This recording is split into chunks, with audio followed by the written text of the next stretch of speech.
오늘 9월 첫째 주일입니다. 이 아름다운 주일 아침 함께 각 가정에서 영상으로 이 주일 예배 올려드리시는 우리 교우님들을 주님의 이름으로 환영합니다. 이 9월 한 달 전체 주님과 동행하시며 주님의 평강과 은총이 풍성히 임하심을 주님의 이름으로 축원드립니다. 우리 다 같이 마음 모두 묵다심으로써 오늘 9월 첫째 주일 대예배 하나님께 함께 올려드리겠습니다.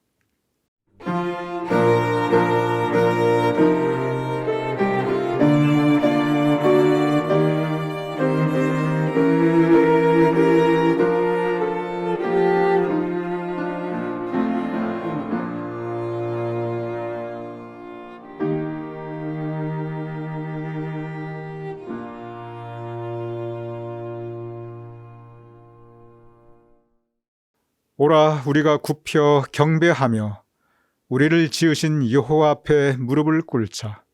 그는 우리의 하나님이시요 우리는 그가 기르시는 백성이며 그의 손이 돌보시는 양이기 때문이라. 아버지 하나님, 이 시간 하나님 앞에 우리 모두 나아가옵나이다. 주님께서 우리의 목자 되시오니 우리 인생 전체를 복된 길로, 선한 길로 주님께서 인도하여 주시옵소서. 우리가 예배 올려드릴 때 우리의 예배를 받아주시며 우리 교우님들 모두의 심령 속에 주님의 은총을 더하여 주시옵소서. 이 예배를 주님께 의탁하오며 예수님의 이름으로 기도드렸사옵나이다. 아멘. 우리 다 같이 찬송가 552장 함께 찬양하여 올리겠습니다.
이 시간 우리 다 같이 한음성으로 사도신경으로 우리의 신앙을 하나님께 고백하여 올리겠습니다.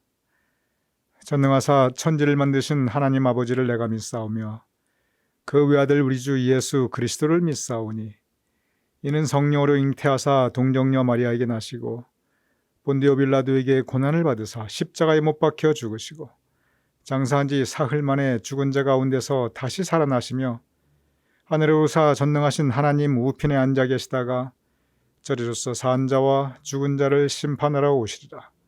성령을 믿사오며 거룩한 공회와 성도가 서로 교통하는 것과 죄를 사하여 주시는 것과 몸이 다시 사는 것과 영원히 사는 것을 믿사옵나이다. 아멘.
기도하시겠습니다. 아버지 하나님, 감사합니다. 한량없으신 사랑으로 우리를 보듬어 주시고 또한 예수 그리스도의 십자가 은혜로 우리의 모든 죄를 용서하셔서 우리를 자녀 삼아 주심에 감사와 영광을 하나님께만 올려드립니다. 또한 한 주간의 삶 가운데 저희를 지켜주시고 이 구별된 시간 안에서 우리의 모든 것으로 하나님을 예배할 수 있는 마음과 생각과 힘과 시간을 주신 것을 감사드립니다. 하나님, 이 시간 이 모든 감사할 것들을 가지고 하나님께 감사의 예배를 드리오니 저희의 예배를 받아 주시옵소서. 사랑이 많으시고 자비하신 하나님 아버지, 한 주간의 저희의 삶을 하나님 앞에 내려놓습니다. 저희의 삶이 하나님의 마음에 합당하지 못했음을 하나님 앞에 정직히 고백합니다. 부족한 저희들 한 주간 살아오면서 하나님의 말씀과 뜻대로 거룩하게 살기를 다짐했고 또 다짐했지만 하나님과 함께하는 것보다 세상에 더욱 시간을 쓰고 세상에 더욱 눈길을 주었음을 고백합니다. 세상에 주는 즐거움을 더 많이 따랐음을 고백합니다. 세상을 닮아가고 있었음을 고백합니다. 부족하고 연약했던 저의 모습들을 하나님 다 아시오니 하나님 이 시간 주님의 보혈로 우리의 온갖 더러움과 추함을 정결하게 하여 주시고 주 예수 그리스도의 보혈로 말미암아 우리를 받아 주시옵소서. 성령 하나님께서 우리의 삶 가운데 이제 다시 역사하여 주셔서 우리가 이 모든 죄들로부터 피 흘리기까지 싸울 수 있도록 우리에게 힘과 용기와 생각과 마음을 허락하여 주시옵소서. 사랑의 주님, 이 시간 우리 교회 공동체를 위해 기도합니다. 우리가 모두 함께 모여 다시 하나님께 예배 드리기를 기대합니다. 또한 소원합니다. 이 기쁨에 교제하게 될 날을 우리 모두 기다리온데 하나님 이 모든 것들 가운데 간섭하여 주셔서 이 모든 과정을 하나님께서 이끌어 주시옵소서. 우리 교회가 이제 다시 연합하여서 한마음 한뜻으로 일하며 이 지역사회에 영적 어둠이 있는 곳에 빛을 발하는 교회 되게 하여 주시옵소서. 우리 모두 겸손하며 섬기며 사랑하며 무엇보다 기도하며 이 모든 일들을 준비하게 하여 주시옵소서. 치료하시는 하나님, 우리 성도님들 가운데 심신이 병들고 지치신 분들이 계신 줄을 주님께서 아십니다. 하나님, 육신의 질병으로 괴로움 가운데 있는 우리 성도님들을 주님께서 한 분 한 분 찾아가 주시고 치료해 주셔서 다시금 강건케 하시며 그 강건한 육체로 말미암아 하나님 안에 평안과 즐거움을 누리게 하여 주시옵소서. 마음이 상하고 괴로운 성도님들 있는 줄로 압니다. 기억하여 주셔서 그 모든 아픔과 괴로움을 하나님께서 친히 위로하여 주시옵소서. 하나님께서 어루만져 주시사 우리가 줄 수 없는, 인간이 베풀 수 없는 놀라운 평안과 위로가 그 심령에 있게 하여 주시옵소서. 하나님, 이 시간 거룩하신 하나님의 말씀 앞에 섭니다. 목사님께서 하나님의 말씀을 우리에게 이제 풀어 설명하여 주실 때에 우리가 이 말씀 앞에서 예와 아멘으로 이 말씀을 받게 하여 주시며 또한 우리 자신을 이 말씀 가운데 비추어 보고 참회하며 이 말씀으로 말미암아 우리 심령이 기뻐 결단할 수 있도록 말씀의 저자이신 성령 하나님께서 우리 안에 역사하여 주시옵소서. 예배 후에 한 주간의 삶 가운데도 오늘 주신 이 말씀을 가지고 우리가 주님 앞에 성화의 삶을 잘 살아갈 수 있도록 성령 하나님 열매 맺을 수 있도록 우리를 이끌어 주시고 도와주시옵소서. 말씀 전하시는 우리 목사님을 하나님께서 기억하여 주시기를 원합니다. 말씀을 전하실 때에 목사님을 입술을 주정하여 주시옵시며 하나님께서 그 모든 말씀이 하나님의 말씀처럼 되게 하시고 감동으로 말미암아 전하게 하여 주시옵소서. 그 모든 말씀들이 열매 맺는 말씀들 되게 하여 주시옵소서. 오늘도 이 예배를 위해서 물심양면으로 수고하고 섬기신 우리 모든 성도님들께 복 내려 주시길 원합니다. 그 모든 수고와 헌신을 하나님께서 아시오니 그 모든 것들에 선하게 갚아 주시옵소서. 모든 예배 순서 가운데 하나님의 인도하심을 믿고 바라고 감사드리오며 살아계신 예수 그리스도의 이름으로 기도드립니다. 아멘.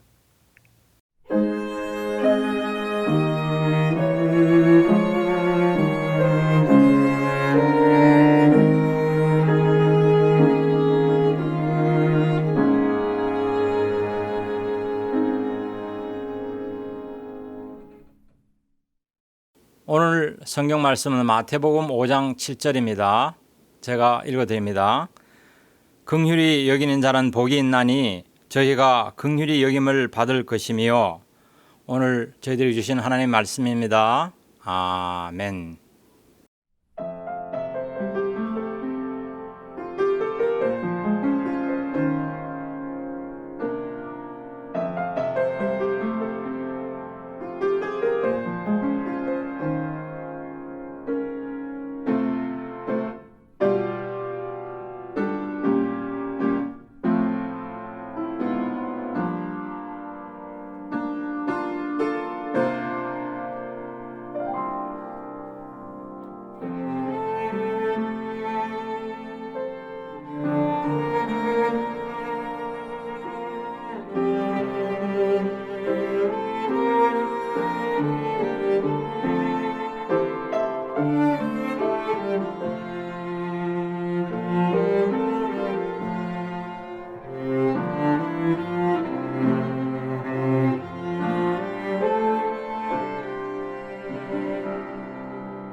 우리 함께 기도하겠습니다. 아버지 하나님, 이제 우리가 함께 말씀을 나누고자 하옵나이다. 주님의 성령님께서 우리와 함께하여 주시옵소서. 우리의 마음을 열어주시옵소서. 우리의 영의 귀를 열어주시옵소서. 우리의 영의 눈을 열어주시옵소서. 그리하여 이 시간 성령님께서 우리의 마음에 감동감아 역사하심이 있을 수 있도록 주님 도와주시옵소서. 예수님의 이름으로 기도드렸사옵나이다. 아멘. 오늘 본문 예수님의 산상수훈 마태복음 5장 7절 이렇게 기록되어 있습니다. 긍휼히 여기는 자는 복이 있나니 그들이 긍휼히 여김을 받을 것이며. 오늘 본문 말씀은 예수님의 행복론 가운데 하나입니다. 이 말씀을 좀 더 정확하게 번역한다면 긍휼히 여기는 사람은 행복한 사람이로다. 왜냐하면 그들이 하나님으로부터 긍휼히 여김을 받을 것이기 때문이노라. 이렇게 우리가 번역할 수 있습니다. 긍휼이 어떤 의미입니까? 긍휼은 한자어로 불쌍히 여길 긍 그리고 불쌍히 여길 휼입니다. 이 사회에서는 별로 잘 그렇게 많이 쓰는 말은 아닙니다. 즉 긍휼은 다른 사람을 내가 불쌍히 여기는 마음입니다. 그러면 우리가 성경을 통해서 볼 때 어떤 사람에 대해서 우리가 긍휼한 마음을 가지게 됩니까? 성경을 통해서 볼 때 불쌍히 여기는 마음을 다른 어떤 사람들에게 우리가 가질 수 있습니까? 지금까지 우리가 가졌던 마음은 심령이 가난한 마음이라든지 우리가 애통해하는 마음이라든지 우리가 온유한 마음이라든지 의로운 마음이라든지 이런 마음들은 우리가 하나님을 향하여 우리가 올려드리는 우리의 마음이었습니다. 그런데 긍휼히 여기는 마음은 절대로 우리가 하나님께 올려드리는 그런 마음이 아닙니다. 긍휼히 여기는 마음은 우리가 이웃에게, 우리가 다른 사람들에게, 그리고 하나님께서 우리에게 여기는 그러한 마음입니다. 그럼 오늘 본문에 긍휼히 여기는 자는 행복하나니, 이 말씀은 우리가 다른 사람에 대해서 긍휼한 마음을 가져야 된다는 것입니다. 그러면은 가장 먼저 성경에 보면은 우리가 어떠한 사람들에 대해서 긍휼한 마음, 즉 불쌍히 여기는 마음을 가져야만 합니까? 성경을 통해서 볼 때, 그리고 우리의 상식을 통해서 볼 때 우리는 맨 먼저 현실적인 고통을 당하고 있는 우리의 이웃들, 현실적인 어려움 가운데 아파하고 있는 우리의 이웃에 대해서 긍휼한 마음, 불쌍히 여기는 마음을 가질 것을 성경 말씀은 우리에게 가르치고 있습니다. 그리고 우리의 상식으로 우리는 성경 말씀에서 그렇게 가르치지 않아도 우리가 보통 쉽게 알 수 있습니다. 현실적인 고통 여러 가지가 있습니다. 그런데 예나 지금이나 가장 대표적인 것 중에 하나는, 예나 지금이나 동양이나 서양이나 할 것 없이 어디나 현실적인 고통 중에 가장 대표적인 것 중에 하나는, 어쩌면 가장 대표적인 것은, 일반적인 것은, 그것은 역시 경제적인 고통입니다. 경제적인 문제로 인해 고통당하고 있는 이웃을 긍휼히 여기라, 그리고 함께 하라. 이것이 성경의 가르침입니다. 신명기 24장 19절에서 21절 이렇게 기록되어 있습니다. 제가 중간중간 설명 올려드리며 이 말씀을 봉독하겠습니다. 너가 밭에서 곡식을 벨 때 나그네와 고아와 과부를 위하여 남겨두라. 여러분, 농촌에서 이 벼나 보리를 벨 때 생각해 보시기 바랍니다. 그 얼마나 1년 내내 애써서 힘들여 농사 지었습니까? 얼마나 귀합니까? 그러니까 그 곡식을 벨 때 우리 하나도 남김없이, 하나도 버리는 거 없이 다 가져오려고 합니다. 그런데 오늘 성경 말씀에 밭에서 곡식을 벨 때 아무리 내가 애써서 1년 동안 고생해서 그걸 키웠지만 다 가져오지 말라는 겁니다. 남겨두라는 겁니다. 누구를 위해서? 나그네와 고아와 과부를 위해서. 내가 너의 감람나무는 올리브 나무입니다. 감람나무를 떤 후에 그 가지를 다시 살피지 말고 그 남은 것은 객과 과와 과부를 위하여 남겨두며 올리브 나무 1년 내내 그 정말 정성스럽게 올리브를 키웠는데 그런데 그 올리브를 수확한 다음에 혹시 내가 남겨둔 거 있나 하고 다시 가서 살펴서 하나도 남겨서 다 따가지 말고 남겨두라는 거예요. 누구를 위해서? 나그네와 고아와 과부를 위해서. 너가 포도원에 포도를 딴 후에 그 남은 것을 다시 따지 말고 객과 고아와 과부를 위하여 남겨두라. 포도가 얼마나 귀합니까? 그런데 그거 다 따지 말고 남겨두라는 거예요. 여기 보면은 밭에 곡식, 감람나무, 포도원, 이스라엘 백성들 이거 있어야 먹고 살 수 있습니다. 그런데 아무리 고생해서 내가 힘들게 애썼지만 수확할 때 일부러 남겨두라는 겁니다. 그럼 여기서 나그네, 고아, 과부는 누구입니까? 적어도 그 시대에 이스라엘 백성들 가운데 가장 가난한 사람들이었습니다. 가장 경제적으로 고통받고 있는 사람들이었습니다. 가장 힘 없는 사람들이었습니다. 그러니 이렇게 경제적으로 어려운 사람들에게 이 먹고 사는 문제를 이렇게 고통받고 있고 돈의 문제로 이렇게 힘들어하는 그런 사람들이 분명히 있는데 그들에게 마음 쓰고 그들도 살 수 있도록 베풀라. 그러니 밭에서 곡식 뺄 때 남겨두고 올리브 나무 일부러 그거 다 따가지 말고 남겨두고 포도송이 아이고 탐스럽지만 그거 남겨두어서 이 사회적인 약자를 배려하라. 이것이 바로 긍휼히 여기는 마음입니다. 이 긍휼히 여기는 마음, 사회적인 약자에 대한 배려, 이 마음은 성경의 일관된 가르침입니다. 그리고 이것이 바로 긍휼히 여기는 바로 그 마음입니다. 마태복음 14장 14절 이렇게 기록되어 있습니다. 예수께서 나오사 큰 무리를 보시고 불쌍히 여기사, 이 불쌍히 여기사 성경 말씀에 이 말씀이 나오면 곧바로 이거 긍휼히 여기는 마음이구나. 여러분 그렇게 생각하시면 됩니다. 예수님께서 큰 무리를 보시고 긍휼히 여기십니다. 그러면서 무슨 일을 행하시냐면 그 중에 있는 병자, 아픈 사람들을 고쳐주십니다. 여기서 병자는 건강에 어려움을 겪고 있는 사람들입니다. 가만히 생각해 보시기 바랍니다. 현실적인 고통 중에 이 경제적인 어려움보다, 이 경제적인 고통보다 더 큰 것이 건강의 어려움입니다.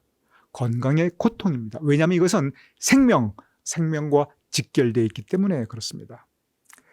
예수님께서는 많은 병자들을 만나십니다. 그리고 많은 병자들이 예수님 앞에 나옵니다. 그때마다 예수님의 반응은 언제나 동일하였습니다. 예수님께서는 그들을 불쌍히 여기셨습니다. 그리고 그들에게 긍휼을 베풀어 주십니다.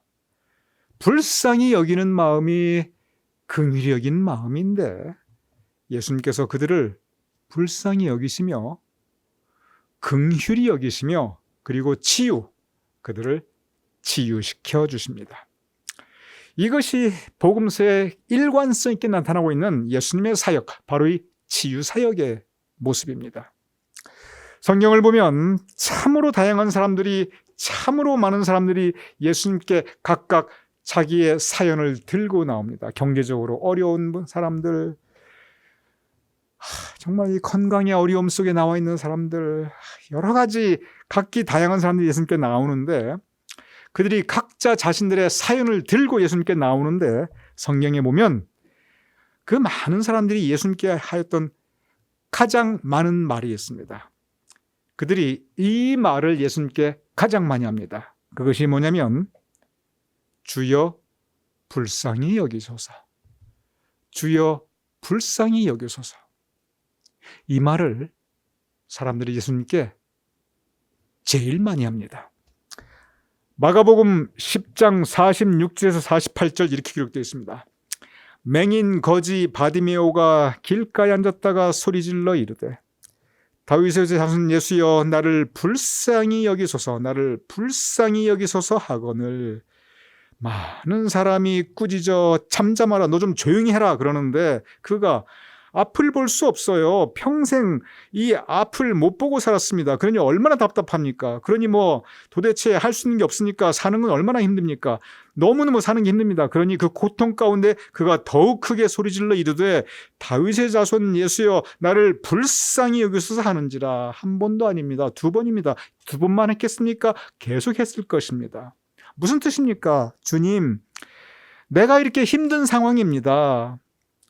내 삶이 이렇게 어렵습니다. 내가 지금 이렇게 고통스럽습니다. 내가 건강하지도 않고 내가 지금 이 경제 문제도 너무 힘드니 주님, 나를 불쌍히 여기소서. 마태복음 17장 14절에서 15절 이렇게 기록되어 있습니다. 한 사람이 예수께 와서 꿇어 엎드려 이르되 주여 내 아들을 불쌍히 여기소서. 불쌍히 여기소서. 왜냐하면 그 아들이 그가 간질로 인해서 발작하며 심히 고생하며 정신없이 자주 풀에도 넘어지고 물에도 넘어지나이다. 이 아버지의 마음을 한번 상상해 보시기 바랍니다. 눈에 넣어도 아프지 않을 그 귀한 어린 아들이 있는데 간질병이 있어요. 그래가지고 그냥 불에도 넘어지고 다치고 물에도 넘어져 빠진 이거 언제 어떻게 될지 모르니 너무 불쌍한 거예요. 그래서 그 불쌍한 마음으로 그 사연을 가지고 예수님께 와서 하는 이야기가 주여 내 아들을 불쌍히 여기소서. 아까 맹인 거지 바디메오는 나를 불쌍히 여기소서 그렇게 외쳤습니다. 이 아버지는 자식을 위해서 기도합니다. 주님, 내 아들을 불쌍히 여기소서. 한번 곰곰이 생각해 보시기 바랍니다. 나를 불쌍히 여기소서, 내가 이렇게 힘듭니다. 이렇게 애절하게 간구하는 거하고 주님, 저 어린 내 자식, 내 아들을 불쌍히 여기소서, 내 아들이 너무 힘듭니다. 나를 위한 이 애절한 기도와 자식을 위해 애절하고 간절하게 올려드리는 이 기도가 어떤 게 더 정말 그 마음에 큰 고통을 가지고 예수님께 올려드리는 기도이겠습니까? 내 아들을 불쌍히 여기소서. 이 아버지의 마음을 저는 한번 상상해 봅니다. 예수님을 찾는 사람들이 가장 많이 했던 말은 주여 불쌍히 여기소서. 주여 불쌍히 여기소서, 바로 이 말이었습니다. 이 말씀이었습니다. 우리가 주님 앞에 나아갑니다. 우리가 주님 앞에 나갈 때 가장 많은 경우는 우리는 이 현실의 문제를 들고 나갑니다. 경제 어려움, 건강의 어려움, 인생 계획의 실패, 집안의 문제, 그것이 무엇이든지 간에 이 현실의 문제를 가지고 우리가 고통 중에 주님 앞에 나아갑니다. 그때 우리가 맨 처음 해야 할 간구, 주여 나를 불쌍히 여기소서. 주여 나를 불쌍히 여기소서. 이것이 우리의 간구입니다. 성경 말씀을 보면 물론 우리가 주님을 찬양하지요. 물론 우리가 주님 앞에 회개합니다. 그런데 주님께 마음을 쏟아나오면서 하는 이 주여 나를 불쌍히 여기소서, 이것이 모든 간구 중에 가장 큰 간구였습니다. 우리 교우님들 믿으시기 바랍니다. 주여 나를 불쌍히 여기소서 주님 앞에 나아갈 때 그 마음 위에 주님께서 긍휼을 베풀어 주실 것을 믿으시기 바랍니다. 긍휼히 여기는 마음, 성경을 통해서 볼 때 첫째, 현실적인 고통, 그것이 경제 어려움이든지 그것이 건강의 어려움이든지 무엇인지 현실적인 고통을 당하며 아파하는 사람에게 긍휼히 여기는 마음이 다가가고 있습니다. 두 번째가 있습니다. 두 번째는 뭐냐면 현실적인 것과는 좀 다릅니다. 마음의 고통이에요. 현실은 좋을 수 있어요. 남부럽지 않을 수 있어요. 근데 마음이 너무 고통스러워요. 마음이 너무 슬퍼요. 마음에 너무 한탄하는 아픔과 상처가 있어요. 요한복음 11장 33절에서 35절 이렇게 기록되어 있습니다. 예수께서 그가 우는 것과 또 함께 온 유대인들이 우는 것을 보시고 심령에 비통히 여기시고 불쌍히 여기사 긍휼히 여기는 마음입니다. 예수께서 눈물을 흘리시더라. 이 본문에 보면 사람들이 울고 있습니다. 예수님들도 울고 있습니다. 그런데 이것은 현실적으로 힘든 거 하나도 없어요. 여기 보면 경제적인 어려움 전혀 없어요. 건강의 어려움 그것도 아닙니다. 오늘 이 본문 말씀은 마르다와 마리아가 그의 사랑하는 가족 오빠 나사로를 잃고 슬퍼하고 있습니다. 사랑하는 가족을 먼저 떠나보내고 그들은 울고 아파하고 그리고 슬퍼하고 있습니다. 그들의 모든 친구들도 같이 왔습니다. 온 유대인들이 함께 울고 있습니다. 그들이 모두 함께 마음의 고통, 그 마음의 고통을 같이 느끼며 같이 아파하며 같이 울고 있습니다. 예수님께서는 그들을 불쌍히 여기십니다. 그들을 긍휼히 여기십니다.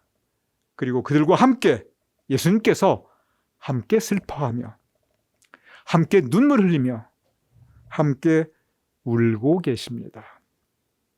긍휼히 여기는 마음이 무엇입니까? 그것은 마음의 고통을 함께 느끼는 것입니다. 아파하는 사람과 함께 아파하고 슬퍼하는 사람과 함께 슬퍼하고 마음의 고통을 겪는 사람과 함께 그 마음의 고통을 함께 느끼는 것, 그것이 바로 긍휼히 여기는 마음입니다. 예수님의 사역, 그것은 긍휼의 사역이었습니다. 로마서 12장 15절 이렇게 기록되어 있습니다. 즐거워하는 자들과 함께 즐거워하고 우는 자들과 함께 울라. 사도 바울의 가르침, 즐거워하는 자들과 함께 즐거워하고 우는 자들과 함께 울라. 무슨 뜻입니까? 마음을 같이 하라는 것입니다. 마음의 고통을 겪을 때 같이 하라는 것입니다. 이 마음의 고통을 함께 하는 것, 마음을 나누는 것, 이것이 바로 긍휼의 사역입니다. 우리는 가끔 외롭다는 말을 하게 됩니다. 그리고 우리는 많이 외롭다는 말을 듣게 됩니다. 그리고 실제로 많은 사람들이 외로움으로 고통받고 있습니다. 우리는 왜 외로워하고 우리는 왜 외롭습니까? 그것은 내가 나와 마음을 진심으로 함께하며 나와 진심으로 마음을 나눌 사람이 없을 때 그때 사람은 누구나 외로움을 느낍니다. 내가 기뻐할 때 진심으로 기뻐하고 내가 고통받을 때 내 곁에 함께하며 내 곁을 지키며 나와 함께 고통을 나누어주는 사람, 이러한 상태를 우리는 마음을 같이 한다 또는 마음을 나눈다고 합니다. 긍휼히 여기는 것, 긍휼은 바로 이 마음을 같이 하며 마음을 나누며 우는 자들과 함께 우는 것, 이것이 바로 긍휼히 여기는 것입니다. 긍휼히 여기는 것, 첫째, 현실적인 고통을 불쌍히 여기며 함께하는 것입니다. 둘째, 마음의 고통을 함께 아파하며 그 마음을 함께 나누는 것입니다. 세 번째가 있습니다. 이 세 번째, 이 긍휼의 의미가 모든 긍휼의 의미 중에서 성경 말씀 전체를 통해서 볼 때 이 긍휼의 의미가 제일 큰 긍휼의 의미입니다. 우리는 성경 말씀을 굳이 인용하지 않아도 일반 세상 사람들도 현실적으로 고통받고 있는 사람들을 보면 불쌍히 여기며 돕고자 하는 그런 마음이 있습니다. 그리고 마음의 고통을 함께 나누며 아파하고 그 마음을 나누고자 하는 그런 마음이 있습니다.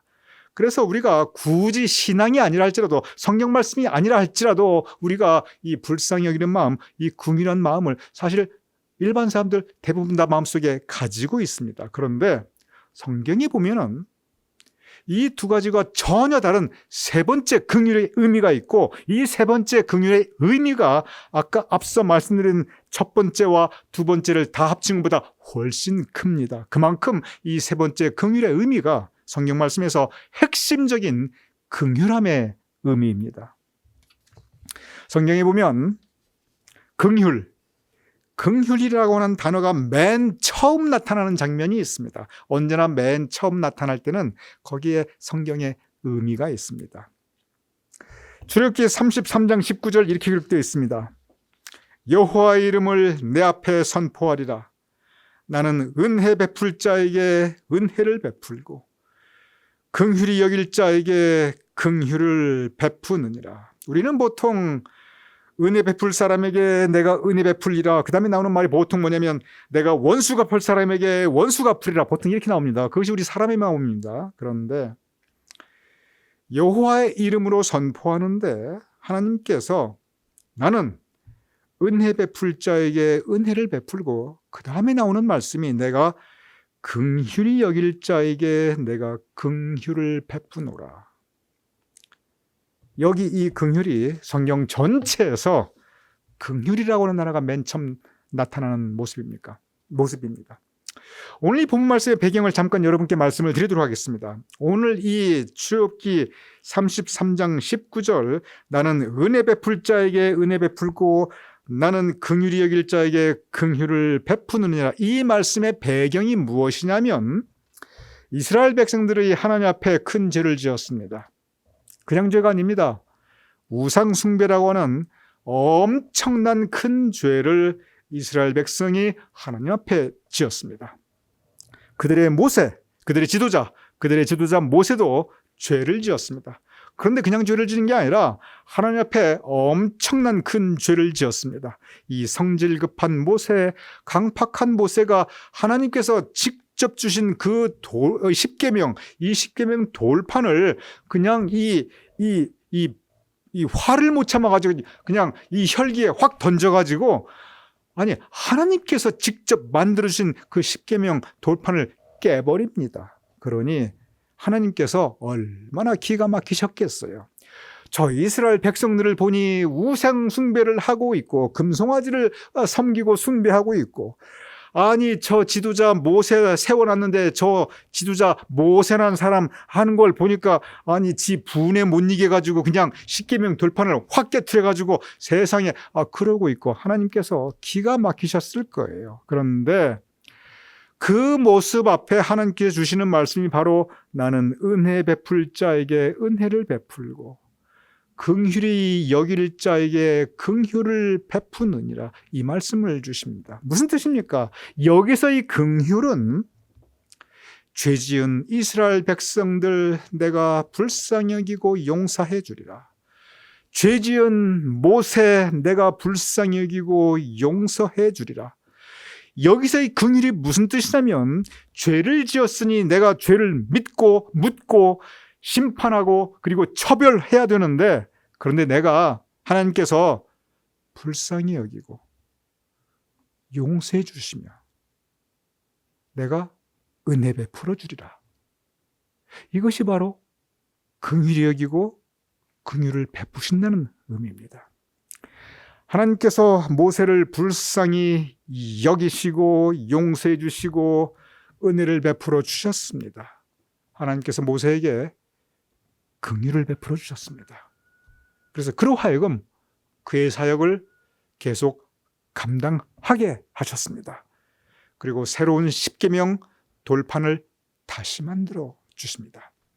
하나님께서 이스라엘 백성들을 은혜 베푸시며 긍휼히 여겨 주십니다. 그들을 불쌍히 여기고 그들을 용서해 주시고 그들에게 광야에서의 삶을 계속 이어나가게 하시며 그들에게 계속 만나와 메추라기로 먹여 주십니다. 이것이 바로 성경 말씀에 나타나는 맨 처음 긍휼히 여기시는 하나님의 모습입니다. 긍휼히 여기시는 하나님의 모습 두 번째, 즉 성경에 나타나는 긍휼히 여기는 두 번째 모습이 있습니다. 그것은 신명기 30장 2절 3절 이렇게 기록되어 있습니다.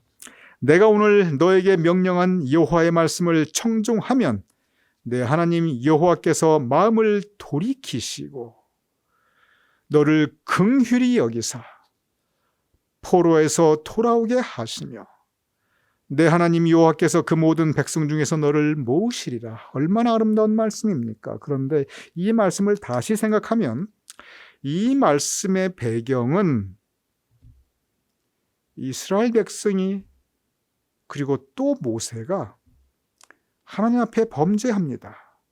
그러나 그들에게 하나님께서 가나안 땅으로 들어가기 전에 다시 한번 긍휼함의 말씀을 주고 계십니다. 오늘 내가 너에게 명령한 여호와의 말씀을 청종하면 하나님께서 그의 마음을 돌이키시고, 무슨 뜻입니까?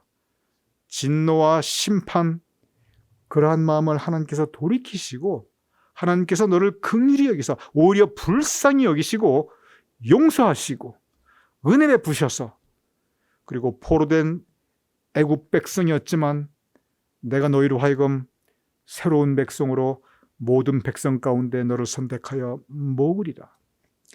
죄 지은 이스라엘 백성들이지만 이제라도 돌아오라. 하나님께서 긍휼히 여기시리라.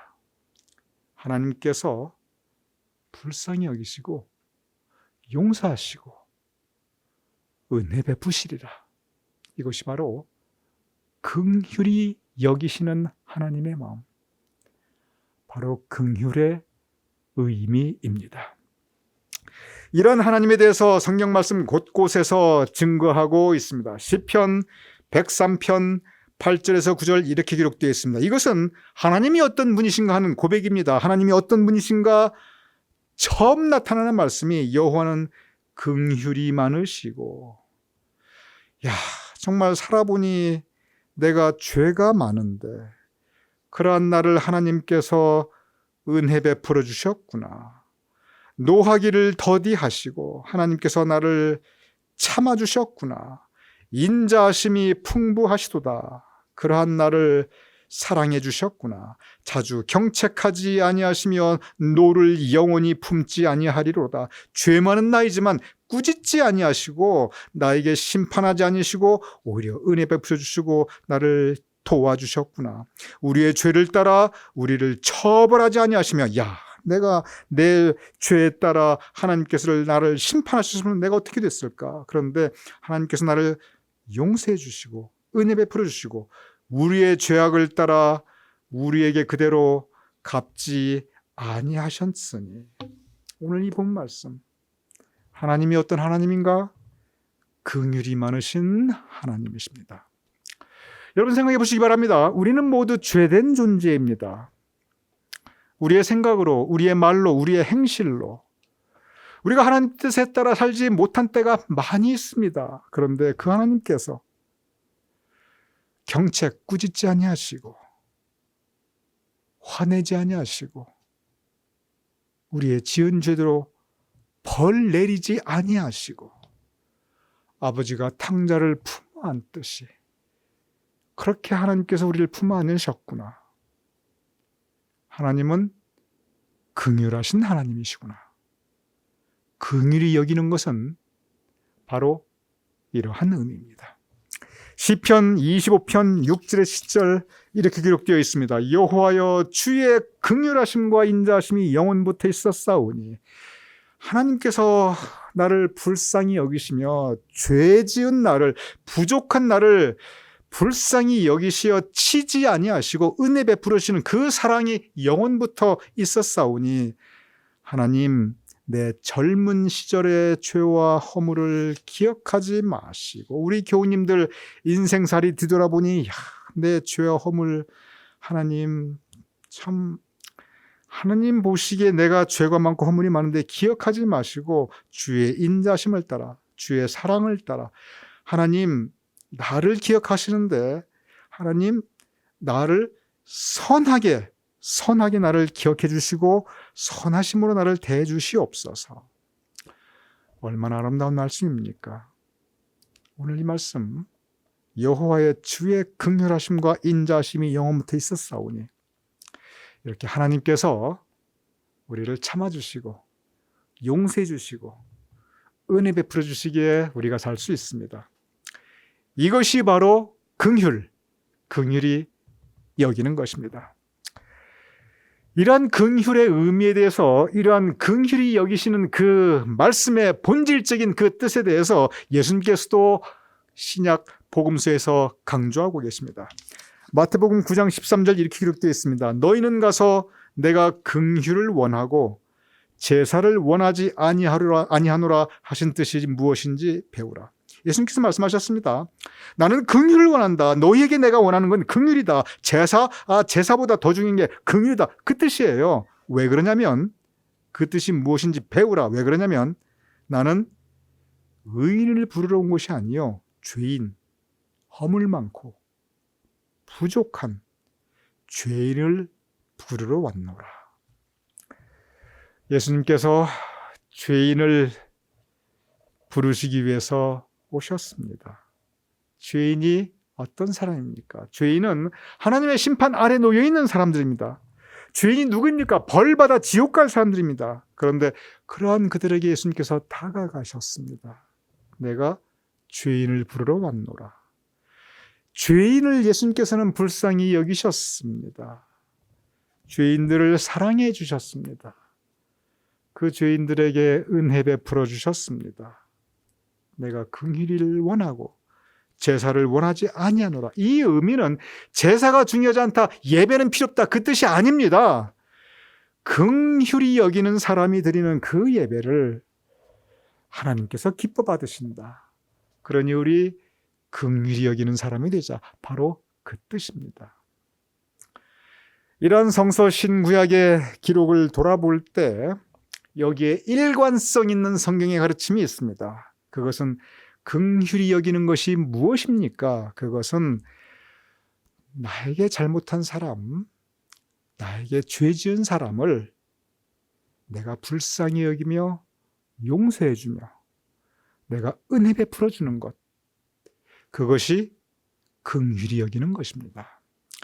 하나님께서 이 죄 많은 나를, 이 부족한 나를 치지 아니하시고 오히려 불쌍히 여기시며 하나님께서 나를 용서하시며 하나님께서 나에게 은혜를 베풀어 주셨듯이, 그렇게 나도 나에게 잘못한 사람, 나에게 죄 지은 사람 차라리 내가 불쌍히 여기며 그 심령을 불쌍히 여기며 차라리 용서해 주고 그 사람에게 내게 은혜 베풀어 주는 것, 그것이 바로 긍휼히 여기는 사람입니다.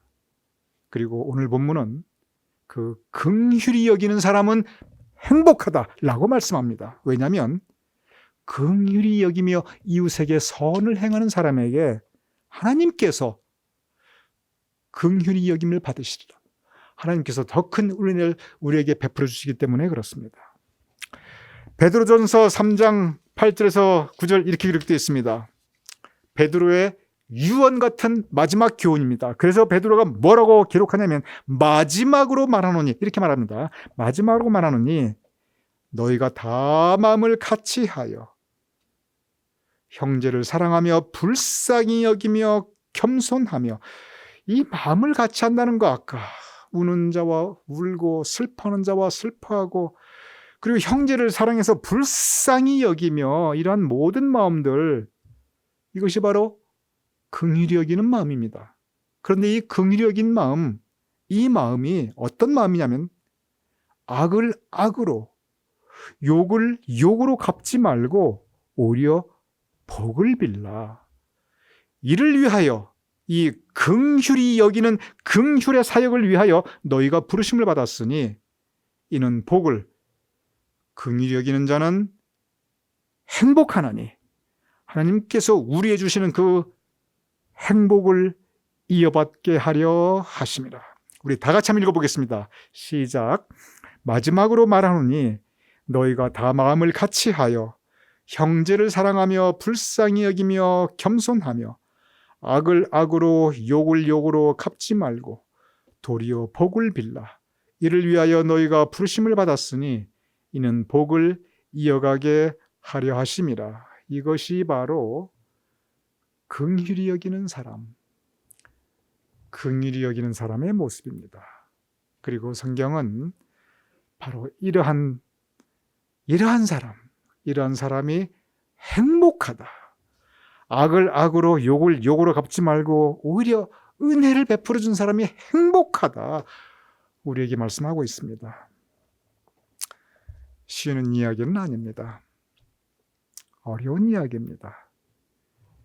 그러기에 우리에게 주시는 도전의 말씀입니다.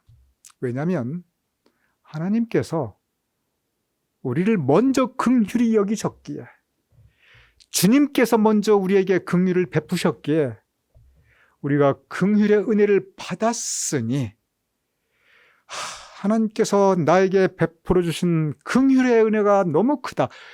이 감사와 고백이 있는 사람, 그 사람만이 긍휼히 여기는 사람으로 살아갈 수 있습니다. 그래서 긍휼히 여기는 사람은 행복한 사람입니다. 왜냐하면 하나님의 은혜를 체험한 사람이기 때문에 그렇습니다. 내가 받은 하나님의 은혜가 크기 때문에, 나같이 부족하고 죄 많은 사람에게 베풀어 주신 하나님의 사랑과 인자심과 그 은혜가 크기 때문에 그 은혜에 감사하며 나도 긍휼히 여기는 사람, 내 이웃에게 긍휼히 여기는 사람으로 살아갈 수 있는 것입니다. 그렇습니다. 우리가 서로를 긍휼히 여겨야 합니다. 긍휼, 불쌍히 여겨야 합니다.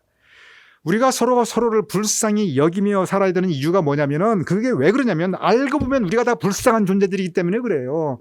우리가 다 불쌍한 존재들이니 우리가 서로 불쌍히 여기는 것이 마땅합니다. 우리가 모두 다 부족함과 허물이 많은데 그것을 우리가 서로 지적하고 정죄하고 심판하고 그것을 가지고 싸우는 것이 아니라, 긍휼히 여기는 사람은 행복하나니, 이 긍휼의 은혜가 정말 쉽지 않지만 그러나 하나님께서 먼저 우리에게 긍휼의 은혜를 베풀어 주셨으니, 이 긍휼의 은혜, 긍휼히 여기는 사람으로 우리 함께 살아갈 수 있는 우리 모두가 될 수 있기를 주님의 이름으로 축원합니다.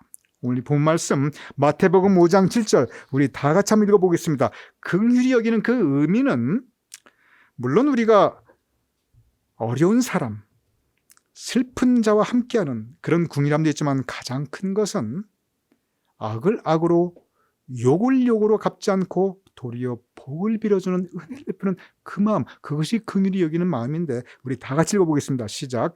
긍휼히 여기는 자는 복이 있나니 그들이 긍휼히 여김을 받을 것이며. 이 말씀이 하나님으로부터 긍휼의 은혜를 크게 받은 여러분과 저 우리 모두에게 임하시며 또한 우리가 행할 수 있기를 주님의 이름으로 축원드립니다. 우리 함께 기도하겠습니다. 아버지 하나님, 우리를 긍휼히 여겨주심을 감사옵나이다. 긍휼히 여김을 받은 우리들, 긍휼의 은혜를 입은 우리들, 우리도 우리 이웃에게 긍휼히 여기는 사람으로 살아갈 수 있도록 주여 도와주시옵소서. 긍휼을 베푸는 사람으로 살아갈 수 있도록 주님 도와주시옵소서.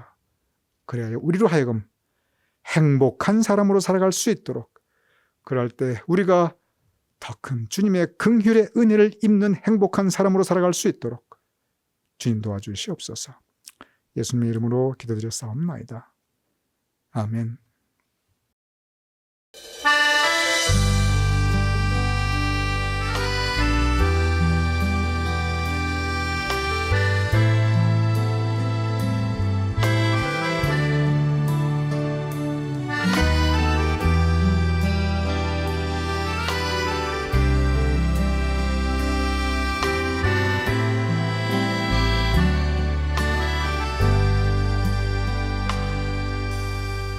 내가 먼저 손 내밀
이 시간은 광고의 시간입니다. 먼저 다음 주일 9월 12일 오후 12시에 이미 우리 교우님들께 광고가 된 대로 전 교인 초청 사랑의 만찬이 준비되어 있습니다. 그런데 변경사항이 있기 때문에 오는 화요일 내일 모레 영상 묵상 시간을 대신하는 교회 소식에서 소상하게 말씀을 드리도록 하겠습니다. 또한 그동안 저희가 새로운 예배 성전을 참 기도하면서 구하고 찾았는데 드디어 새 예배 성전이 확정되었습니다. 그래서 그곳에서 오는 10월 첫 주일부터 우리 온 교우님들과 함께 기쁨과 감사함으로 예배를 드리게 되었습니다. 그래서 이 또한 상세하게 우리 교우님들께 안내드릴 말씀이 많기 때문에 오는 화요일 영상 묵상 시간을 대신하는 교회 소식에서 소상하게 말씀 올려드리겠습니다.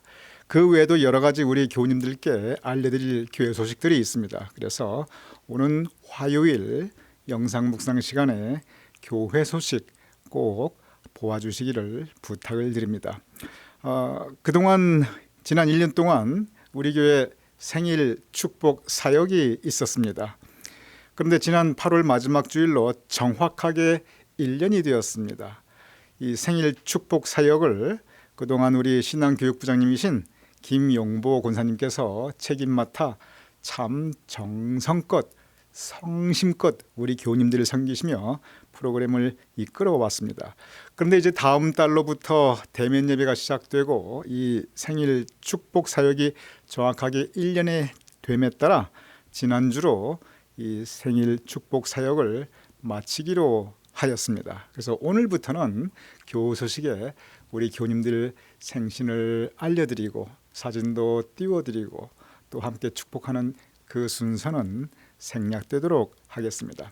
원래 이 생일 축복 사역이 그 취지가 있었습니다. 그것은 뭐냐면 이 팬데믹 때문에 우리 교우님들 함께 만나지도 못하는데 이렇게 생신 맞으신 날에 사진이라도 우리가 함께 보면서 그리고 그 생신을 축복하는 것이 이 근본적인 취지였습니다.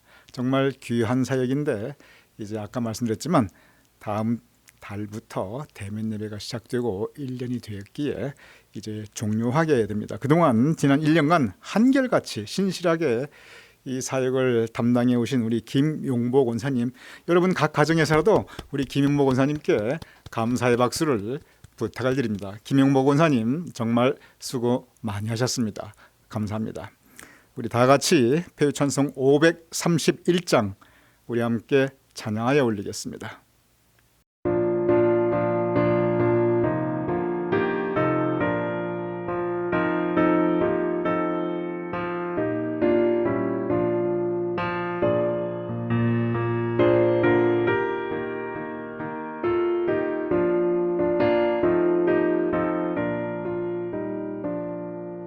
자비한 주께서 부르시네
제가 봉헌기도 올려드리고 축도로 오늘 예배 마치겠습니다. 아버지 하나님, 이 아름다운 9월 첫 주일 우리가 함께 영적으로 모여 성령 가운데 하나 되어 예배드리게 하심을 감사합나이다. 우리의 몸은 각 가정에 흩어져 있지만 그러나 성령님으로 우리가 성령님 가운데 하나 되어 예배드릴 수 있게 하시니 감사합나이다. 아버지 하나님, 우리 예배를 받으신 주님께서 우리의 성별하여 봉헌하여 드리는 우리의 예물을 또한 받아주시옵소서. 그리하여 이 예물이 쓰여지는 곳에 하나님의 은혜가 전달되며 이루어질 수 있도록 주님 도와주시옵소서. 이 어려운 때 예물을 성별하여 봉헌하여 드리는 우리 교우님들의 손길을 기억하여 주시옵소서. 그 각 가정을 주님께서 기억하여 주시옵소서. 우리 교우님들의 삶의 자리와 사업장과 일터를 주님께서 기억하여 주시옵소서. 그리하여 그 각 자리에 주님의 은총과 사랑을 더하여 주시옵시며 우리 성도님들의 삶의 모든 행사가 형통할 수 있도록 그 모든 삶의 열매가 풍성할 수 있도록 주님 도와주시옵소서. 이제는 우리 주 예수 그리스도의 크신 은혜와 아버지 하나님의 극진하신 사랑과 성령님의 감동 감화 역사하심이 이 시간 함께 예배 올려드리는 우리 교우님들과 우리 교우님들의 자손과 후손들의 머리 위에 주님께서 세워주신 우리 교회 위에 우리의 두고 온 모국 대한민국과 우리가 살아가는 이 땅 미국과 특별히 아버지 하나님 고통받고 있는 아프가니스탄의 백성들 위에 온 세계 하나님의 백성들 위에 지금부터 영원까지 함께 하실 것을 간절히 축원하옵나이다. 아멘.